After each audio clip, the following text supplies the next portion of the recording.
கணவன் மனைவி செய்யும் ஜெபம். இயேசு கிறிஸ்துநாதருக்கும் திருச்சபைக்கும் உள்ள நேச ஐக்கியத்தைப் போல உலக பரம்புதலுக்காகவும் அந்யோன்ய நேசத்துக்காகவும் தூய மெய் விவாகத்தையும் புனிதப்படுத்திய இறைவா, அதன் ஆசீர்வாதத்தின் வரத்தை நாங்கள் இருவரும் வணக்கத்தோடு ஏற்றுக்கொண்டு அதன் கடமைகளை நடத்த கிருபை புரியும். எங்களுடைய ஐக்கியத்தை இடைவிடாமல் ஆசீர்வதிக்கவும். அதனால் நாங்கள் இருவரும் எல்லா கடமைகளையும் சமாதானத்தோடும் சிநேகத்தோடும் பிரமாணிக்கமாய் எங்களில் ஒருவருக்கொருவர் நடக்கவும் உம்மை மன்றாடுகிறோம்.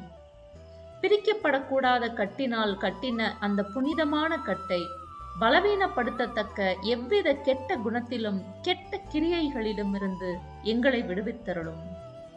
எப்படியாகிலும் எங்கள் சுய விருப்பத்தையும் பிரியத்தையும் எதிர்த்து உமக்கு பிரியப்பட்டு நடக்கவும் சுறுசுறுப்பு உள்ளவர்களாகவும் ஆசையுள்ளவர்களாகவும் செய்தருளும்.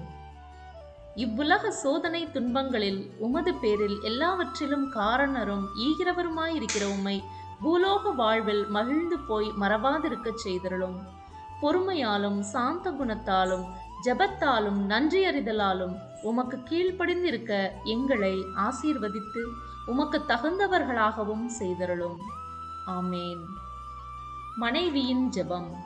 புனித மாதாவே, நீர் சூசையப்பரோடு வாசம் பண்ணும் போது அவரது மனம் கோணாமல் நடந்து கொண்டீரே. ஏவையினுடைய மாசு தங்காத நீர் இப்படி நடக்க உன் கணவனுக்கு கீழாயிருப்பாய் என்று ஏவைக்கு விதித்த நிபந்தனை என் பேரில் இருக்கிறது.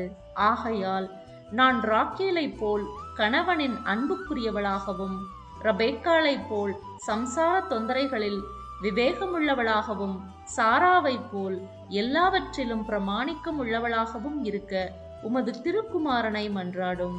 மேலும் எனக்கு இப்புவியில் நேரிடும் துன்பத்துயரங்களை பொறுமையோடு சகிக்கவும் அமைதியோடு பொறுக்கவும் வேண்டிய வரப்பிரசாதங்களை எனக்கு பெற்று தந்தருளும். ஆமேன்.